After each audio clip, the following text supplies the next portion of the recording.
Welcome back to Behind the Play. My name is Alex Adams, and today I'm very excited to introduce Esfandiar Baraheni of SDPN Sports and the co-host of the Objective Basketball Pod that everyone should check out. Thanks so much for taking the time, S, and coming on. I really appreciate it. Yeah, absolutely, man. Thank you so much. When you message me to chat, we always interact online on Twitter and whatnot. So it was a no brainer for me, man. Appreciate you having me on. Thanks. That means a lot, and I really love your stuff and love what you do at SDPN as well. And I Appreciate it. first want to get into your career a little bit. Tell us a little bit about kind of when you first thought you want to pursue a career in sports journalism. Wow. Man. So I'm like a week away from being 28 years old. Which would mean it's been 10 years that I've been writing basketball stuff. I started when I was 18. I joined a place called Def Pen. Okay. It's an online platform. And I just signed on as like a daily writer. So any news that popped up, any news things, I would just kind of write about it, do a quick 300, 500 words. And I liked it. I enjoyed that aspect of it, but I was not even thinking of doing sports media Mm, as a legitimate thing. Every time someone had brought the idea up to me, they're like, "Oh yeah, like you would be great in broadcast. You know, you speak well, blah blah blah blah blah." And I was like, "Ah, man, I just don't see it as like a viable option." I just didn't believe in myself, to be honest yeah. with you, to say it was possible for me to do this. So then I went and did, business school, and I hated it. And then I did law school for a little bit. And I also, like, I actually enjoyed that quite a bit, but I knew that that wasn't the lifestyle I wanted to live Okay. for myself. It just like the hours, the taxing time. I'm trying to raise a family at some point in time in my life. You know what I mean? And that side of it wasn't appealing to me. And so, things kind of went away. So I kind of bounced around in a bunch of different spots, and I landed at the College of Sports Media. Did 2 years there, learned the broadcast side of things, and then from there just started working more and more for different companies. Obviously, there's like the credits. Everybody has the Twitter Yeah. bios. You can see Yeah. all the Yeah. bylines and places and whatnot. Yeah, I've worked at some really cool places and had the opportunity to either internship or work with some really really cool people. So that's the gist of it. That is a 10-year journey summarized in 1 minute. Yeah. So that's probably the best way to put it to you without exhausting you. Yeah. Yeah. No, no, no. I think you put it very eloquently there. And I want to ask you because like what's your favorite part about covering the NBA and the Raptors? What do you get giddy about writing or talking about Yeah. and what's your favorite part of being in the industry? Man, you know what? To be honest with you, it changes. Okay. It really does change. I remember at the beginning, I was very, very into. I think a lot of people are when they first get into it, but they very into the transactional side of things, very Mm, into the player movement, the oh my god, what's going to happen? How is this team going to look? And I think a lot of people enter the sport nowadays from that perspective. They get interested because of that. What super team is joining here, and I think that's what yeah. sort of got me into it when I was first a kid. And I was in high school, and like the Miami Heat were joining, and I hated it. I hated the fact that that was happening, Yeah, and me too. so like I think that part of it was something that intrigued me.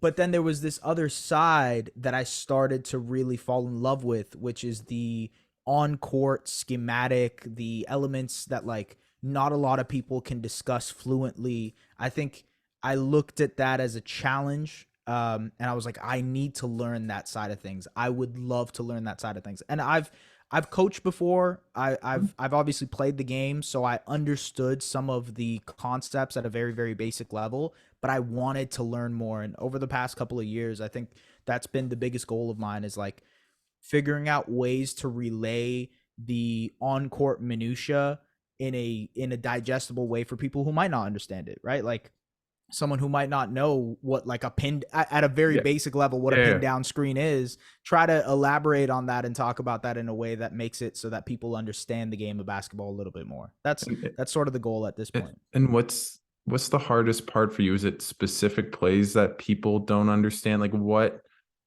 do you I, try to I think the do? hardest part is like understanding that I'm also learning, and I'm Yeah. also trying to figure it out and see, because I don't know. There's so many other smart people when it comes to the on court side of things that know 100 times more than I do. I mean, there's some people that have forgot more basketball than I will ever learn in my life. So I think the hardest part is realizing like it's a learning process. You will figure out where you have gone right and where you have gone wrong, and to be okay with that, to be accepting of yourself also trying to figure things out.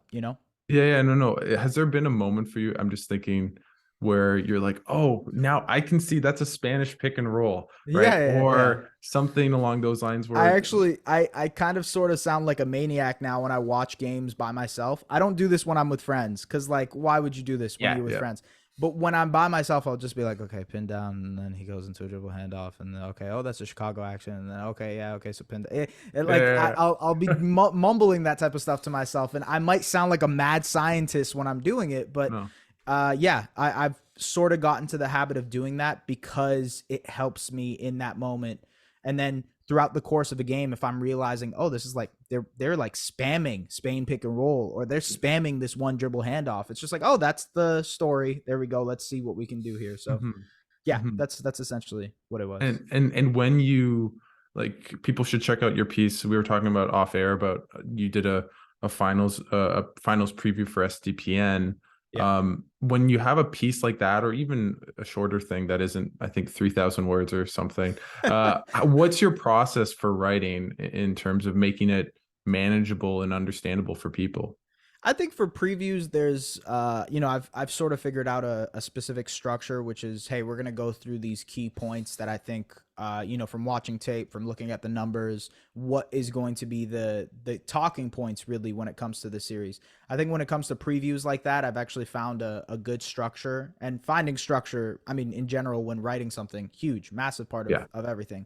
And then, throughout the year, I've done different types of videos, whether it be like player breakdowns or, different stuff that would be more analytical on the YouTube side of things for SDPN. And for those, it's obviously about figuring out how you are going to relay something that to you seems like it makes sense. Like for me, watching the New York Knicks, and I'll be like, oh man, Jalen Brunson as like an isolation scorer is opening up everything for this Knicks team. But maybe someone doesn't realize that. Maybe someone thinks, oh, it's actually, Julius Randle that's Yeah. doing this, or Emmanuel Quickly that's doing this. And yeah, they might have a point, but how am I going to relay what I see in my head in a way that now makes sense to you? And I think that's always been my goal with whatever content that I decide to make. And with that, we talked about at the top your podcast as well.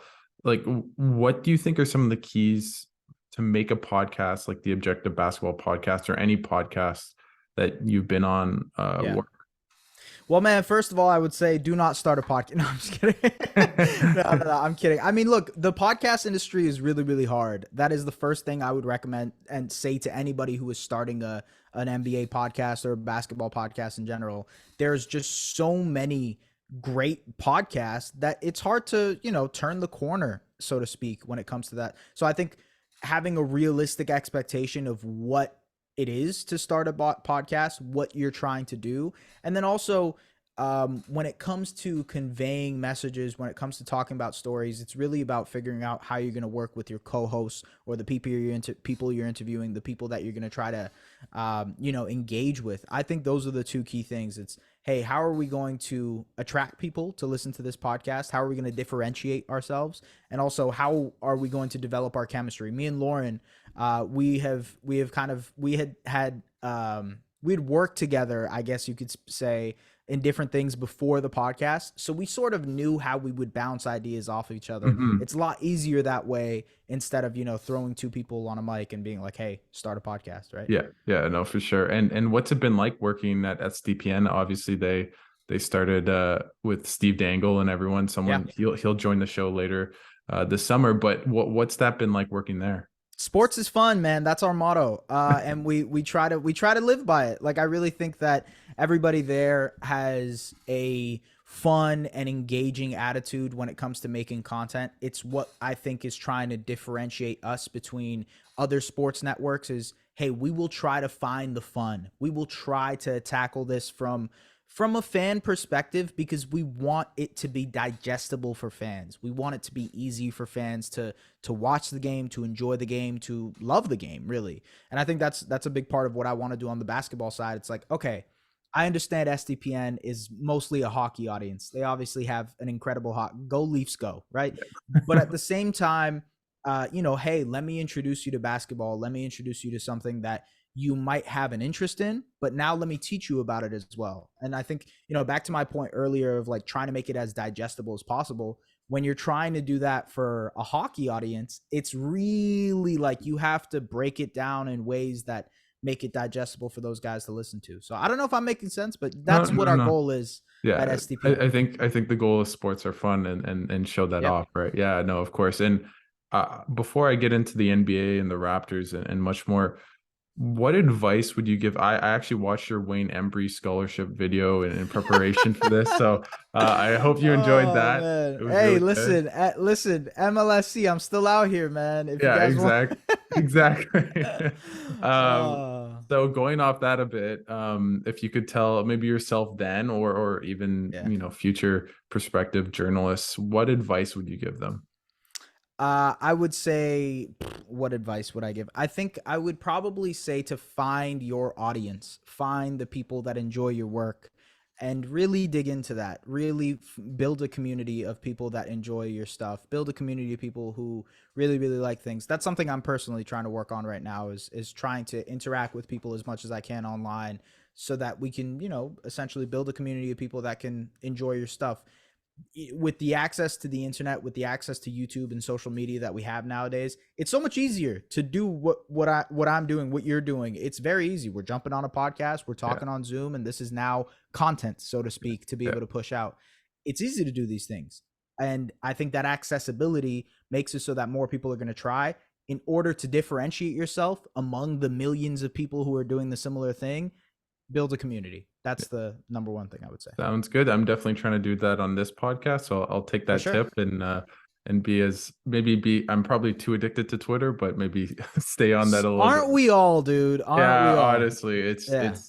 it's like I always tell my girlfriend I have an addiction, but it's I can't oh, quit. I yeah, I can't know. quit. It's like Yeah. it's too good for me. Yeah. Yeah. I want to move to the NBA and first I have a kind of fun a sports or fun kind of reference in terms of Sure. this hypothetical question. If you were the NBA commissioner for one day, what rule would you change? Oh wow.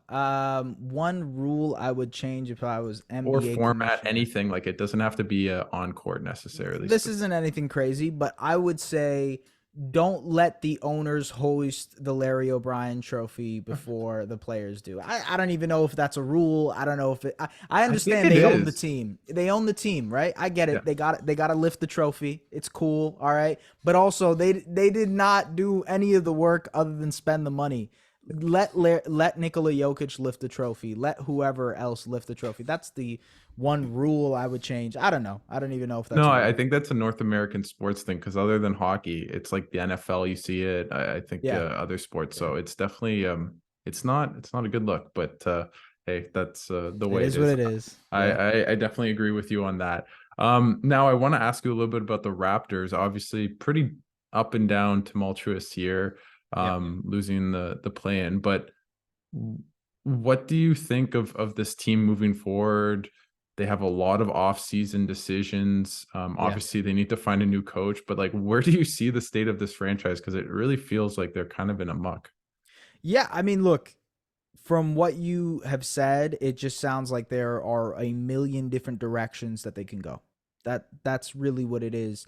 And I think even from their point of view, they are also trying to figure out what direction they would like to go. I think they are also indecisive in what they want to, attack, how they want to look like next season, because there's just so many questions. You mentioned not having a head coach. They obviously need to address that first and foremost. And then after that, it's okay. We have three major pieces as free agents, and then we have two guys who are up for contract extensions. This is the biggest offseason for this current version of the team.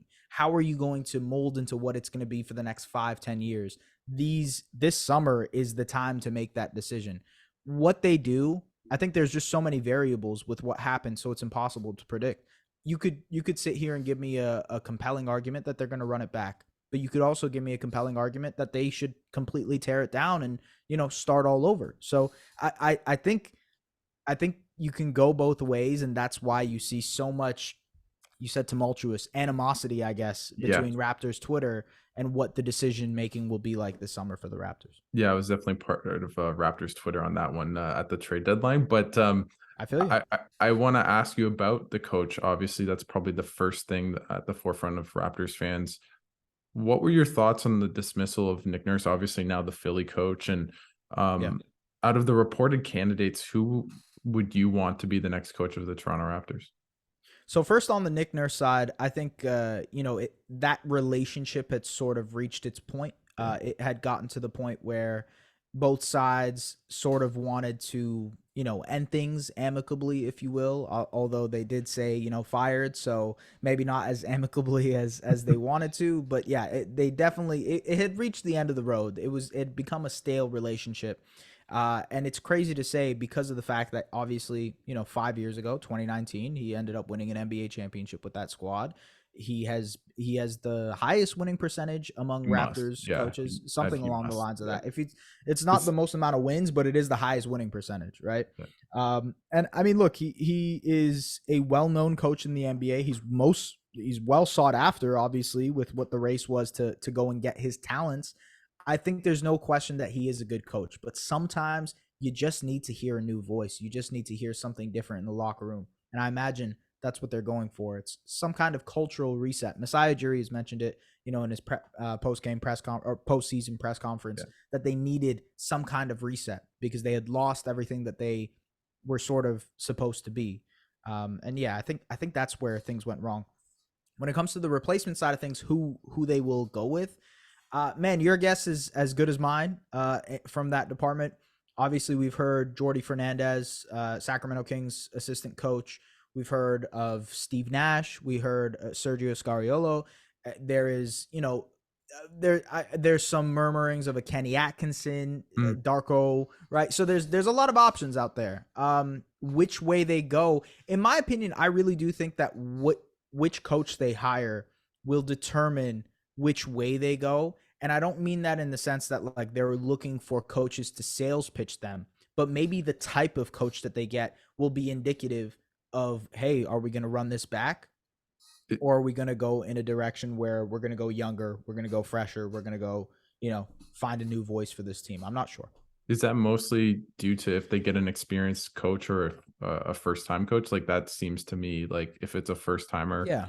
probably a reset and probably not a run it back. If it's a Kenny Atkinson, maybe it's a run Yeah, it back exactly. or yeah, Although, with some of these guys, you can give the argument for both. Like for Kenny yeah. Atkinson, he's a great player development coach, so you can see them saying, "Hey, we're going to reset around Kenny." Mhm. But also because he has experience as a head coach, he's been with the Warriors, the Brooklyn Nets, etc. You can say, "Oh yeah, this is a guy we can run it back with." So there are some candidates that could do both. Monty Williams, for example, is another guy. Although the Pistons most likely Yeah, will be I saw hiring him, that. I saw that. Yeah.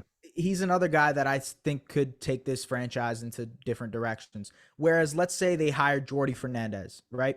I would be very shocked if they decided to run it back with Jordi Fernandez. I think that is a coach that you have so that you can develop alongside a developing core. Same thing Mhm. probably applies to a guy like Darko or, maybe even Chris Quinn to a certain extent. So Yeah.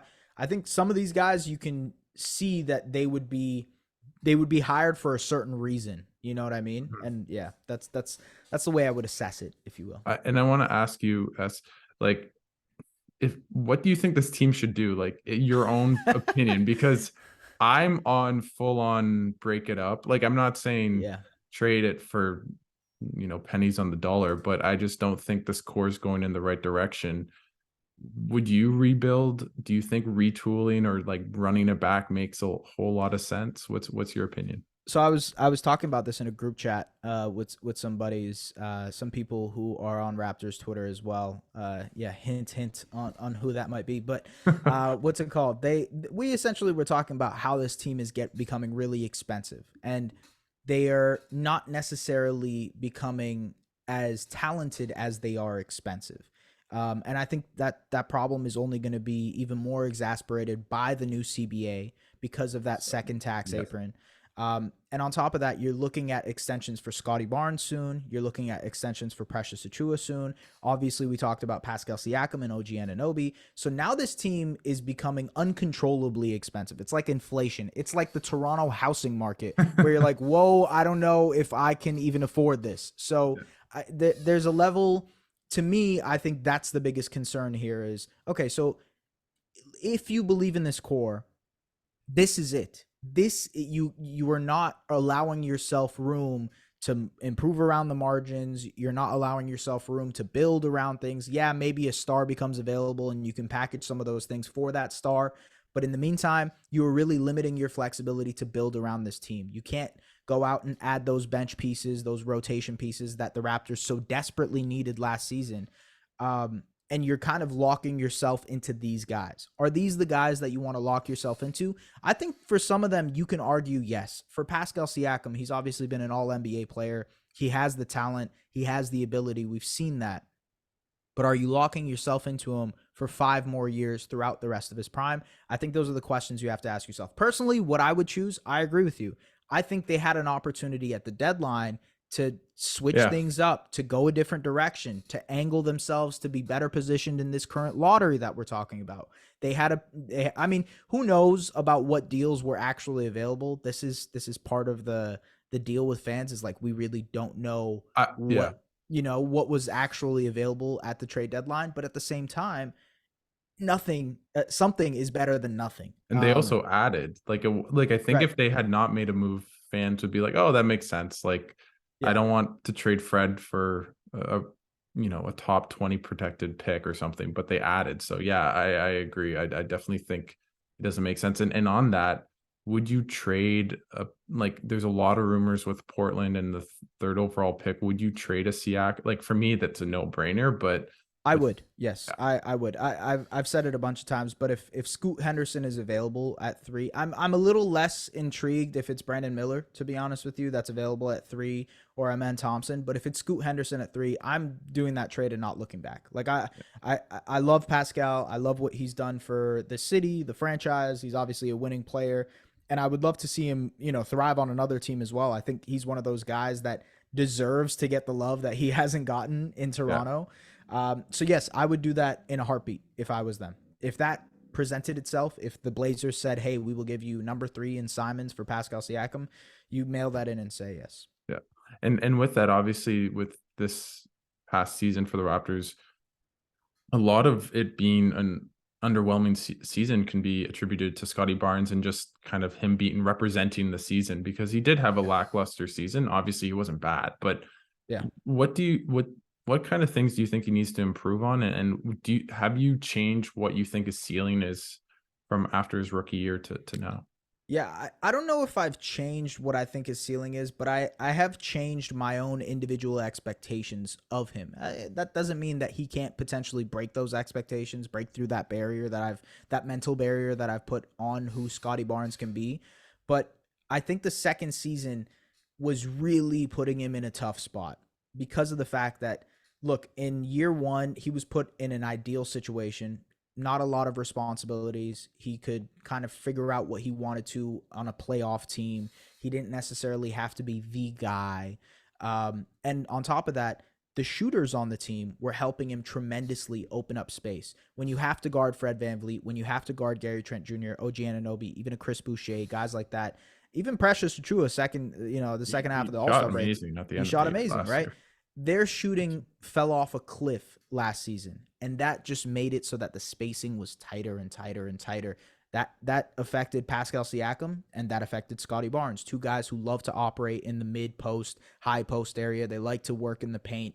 And if you can't do that, if you are limiting the amount of space that these guys work with, yes, of course they're not going to have as good of seasons. It's all about context. It's about putting these guys in the right situation to succeed. If Nikola Jokic was surrounded by guys who couldn't shoot, right? If he was surrounded by guys who were if he was surrounded by the Raptors Yeah, I roster, was literally okay? thinking the same thing. Right? Yeah. If he was surrounded by the Raptors roster, how elite would he be? Yeah, he'd still be great, don't get me wrong, but he wouldn't be as effective because everybody would be able to just double team him, and then he kicks it out to his teammates. His teammates are just missing these shots. I think a lot of that has to apply to Scottie Barnes as well. Not to the same level, obviously, but when you put them in awful situations, awful on-court context, it just hinders their performance more. And to that point, even despite all that, I think Scottie did get tangibly better in some areas. I think he became more consistent as a defender. I think he grew and tapped into his playmaking potential even more. And yeah, the scoring will come. It's something that is consistently evolving, but the tertiary areas of his game, I think they grew. So they grew, sorry. But yeah. Do you worry, just as a nitpick, sorry, about just his on-ball defense and especially against guards, because he just gets blown by, and I don't Yes. really understand it, because you look at him and you see, well, Mhm. he's athletic and long. Why is he getting, like, do you think that's something Scottie needs a coach to tell him that. I'm not. Maybe Nick Nurse didn't. Maybe he because the Raptors love to do a lot of on-ball pressure, right? They Yeah. love to hound guys at the point of attack, and yeah, Scottie was tasked with guarding a lot of guards this season, and that made for some pretty bad, ugly defensive plays where he was just getting blown by, and not even getting blown by like just flat out quicker guards. He was getting blown by like James Harden, Yeah, by it wasn't. Tyus Jones, guys that are like slower guards, and he was like, that's not the right idea. I think Scottie is more. He's going to be a great defender when he's off the ball, roaming, using his length to be able to pick off passes, to be able to block shots as a weak side rim protector. I think that's the way to go with Scottie. In order for him to be a successful on ball player, I think he has to not guard guards as much. I think he needs to guard threes and fours and fives. And then when it comes to being switched out onto guards, he needs to learn how to use his length more versus trying to use his foot speed, which is not that good. He doesn't have the greatest of foot speed. Yeah.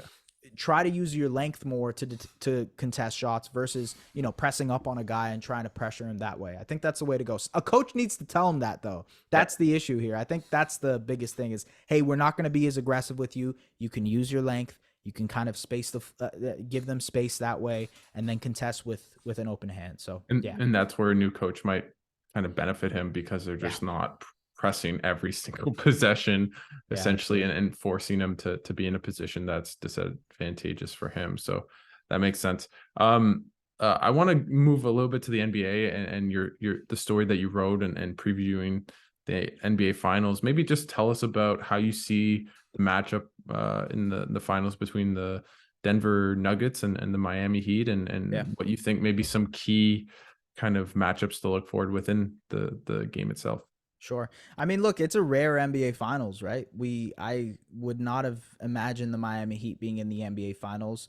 Out of all the West teams that I had making it to the NBA Finals, I mean, it's not a surprise that the Nuggets are here, but I think some people would have said the Warriors, some people would have said the Suns, some people had, I think those guys were at least ahead for the casuals to say, hey, this is the team that we think is going to make it to the finals. A lot of people were sleeping on the Nuggets. So I think from both sides, you're looking at two teams that have been quote unquote slept on throughout the season. And they've done a miraculous job, a great job really of proving people wrong. I think that's like the storyline aspect of things, is how there's so much doubt around both of these teams, and yet throughout all that doubt, they've still prevailed and been very, very successful this season. Obviously have a chance to win an NBA championship. I think the on-court side really is decided by how this Miami Heat team plays defense against Nikola Jokic.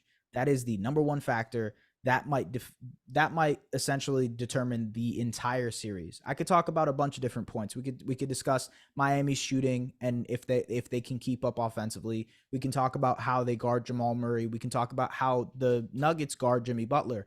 But I think it really does start with what the hell are they going to do against Nikola Jokic? The Lakers were probably the best positioned team to guard a guy like Nikola Jokic, and they got swept. And that doesn't necessarily help this Miami Heat team, who is in a less advantageous position to be able to guard a guy like Jokic. Bam is big. He's a big dude. He's strong, but he's not 7 feet tall, and he definitely doesn't have the length or the versatility to be able to stay with a guy like Jokic consistently. I think that's a bad matchup for a guy like Bam, and it becomes an issue that way. And then that's sort of where the series starts. Is how are they going to guard Jokic? What are they going to do to make him uncomfortable? And then we'll see how it goes from there. Do you think they're gonna try to have Bam, sorry, off ball, and kind of as a rover? Because that's what they tried to do in the Lakers series, as you Yeah. alluded to, but also Bam isn't the shot blocker and defender as I mean, he's a great defender, but not in the way Anthony Davis is. So Yeah, how like would you approach it if you're Miami? I agree with you. He's not the shot blocking type. He's not the, rim presence, if you will, that's going to protect the paint at all costs. I think what Bam is great at defensively is being versatile, being able to switch into a zone, being able to be the anchor of that zone, then switch into man to man, being able to guard guys out on the perimeter, being able to play drop coverage, show higher on screens, etc. Like this is all Bam can do literally everything defensively. He can do literally everything, every position defensively. But that's not what's required in order to guard Nikola Jokic. You need size. I think the Celtics would have had a better chance of Yeah. guarding Nikola Jokic because you have Al Horford, you have Robert Williams, who's going to be that shot blocking presence. Then you have guys like Grant Williams and Jason Tatum that you can throw out them. Just size. The size issue is the big issue with Miami. Is like they don't have enough big guys. I wonder if they opt to go with a smaller player on Nikola Jokic, like if they were to tell Caleb Martin to guard him, Wow. or Haywood Highsmith, or even Jimmy Butler. Like, hey, we'll get a strong, stout defender to guard Nikola Jokic. You can score 100 points against us. Go ahead, one-on-one, score as many points as you'd like, but we're not going to give you that double team. We're not going to help. We're not going to go ahead and give you opportunities to get your teammates involved, because that's when Nikola Jokic kills you. And with that, do you think they're gonna stay with a lot of zone? Because obviously the Nuggets are a really good Yeah. shooting team. Look, And man, also the helping, like I yeah, don't know that yeah. I find that an interesting wrinkle in this series. No, you're right. You're right. I when I wrote the Eastern Conference Finals preview, I was like, I don't think I don't think the Heat can run as much zone against the Celtics just because of how well the Celtics shoot from the floor. I mean, they can open you up, they can make a lot of shots, and yeah, that happened throughout the series. But they still played zone, and they still played a lot of zone. And to be fair, the Celtics are not as good at executing against the zone as the Nuggets are. The Nuggets are going to be able to precision like surgically carve up this Heat zone. They will be able to do that 10 times as good as the Celtics did it. And I think that's probably where I lie. I think they will still play some zone. They probably will do it more against the bench lineups when Nikola Jokic is off of the floor. But I imagine they still throw it out there a lot just to do a bit of a change up. I don't think they're just going to regress and say, hey, we're not going to do the thing that has been the calling card of our defense, you know? And if because my I just can't find a war. I mean, I'm sure people and analysts have been saying this all 3 rounds for the Heat, but I just don't see a way where the Heat find a way to beat this Nuggets team unless there's obviously an injury. Do you like what if you're the Heat? What do you need to do and be amazing at, or something Yeah. tactically to win this series against the Denver Nuggets?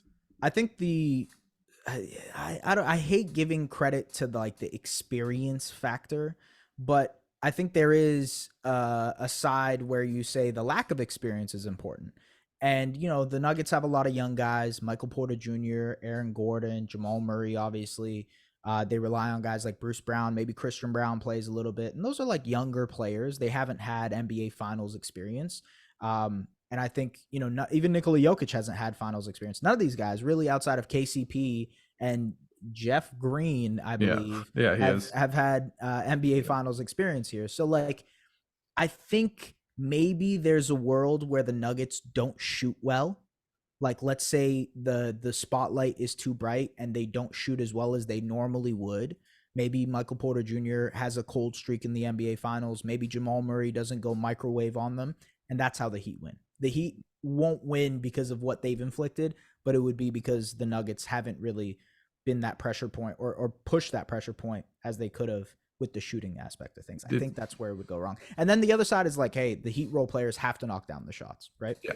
It sounds like a little bit of that is if Jamal Murray is what he's been all over, like since starting the playoffs, if he's that level for the finals, that it's almost impossible the Yeah. Heat win. It feels like he's the X factor because you know what you're gonna get with Jokic, and he's Yeah. been not just good, he's been great. Yeah, Right. all-time level playoff performance. Yeah, Yeah. absolutely. Yeah. Uh, Yeah. I'm not sure if I would like bet money on Miami winning this series. I mean, although maybe the odds are great, but I wouldn't be surprised. I think Mm, there's a lot of people that are saying, the Heat have no chance, the Heat have no opportunity when it comes to winning this series. Thank you for coming, thank you for competing, type of thing. But like, I said that against the Celtics. I actually even said that against the Knicks. And I thought mm, that they would lose against the Bucks, yeah, even though but we didn't know the whole Giannis injury thing. yeah. Um, I I've been wrong 3 times in a row about this Heat team. They've consistently proved me wrong. They can do it again in these finals. They have found ways to be able to be successful against really, really good teams. Celtics, Bucks, Knicks, those were good teams this season. And I think they can do it again. It's grim. It's not a great chance to be able to do it. What I really like about the series, it really feels like it's the two smartest teams in the finals, Mhm. if that makes any sense to you, because Yeah. obviously everyone's talked about the Heat, but just the Nuggets have been so smart, so good offensively. Obviously, a lot of that is Jokic, but that's what I'm so excited about because you're just going to see so much interesting like differences between the two teams, adjustments. And they're such smart teams, which I love to watch as a basketball nerd. Yeah. So I'm really excited for the series. Yeah, so thanks so much, S, for doing this. Is there anything else that you want to kind of plug for SDPN or your podcast or anything coming up that the listeners should stay tuned for? Listen, no, you can tap in, do the things you guys usually do. Appreciate anybody who is listening right now. Shout out to y'all. The only thing I would like to plug is you guys should go ahead and follow Alex Adams on Twitter at Alex Adams BTP. Yeah, Yes, that's for go behind the ahead. play. Yeah. Behind the play. Yes, follow him. Do those things, and you will be successful in life. So there we go. That's all I'll say. Is plugging away, Alex. You did Wow, a great job. Thank you, man. Appreciate it. that's the first time I've ever had that on my podcast where someone's plugged me when I've asked them or I've asked them about being plugged. So I really appreciate that, man. Of And course, man. I'm really excited to see what's next for you and SDPN and the basketball pod and your writing. So Absolutely. keep crushing it, and thanks so much for taking the time and doing this. Thank you for having me, man. Appreciate you.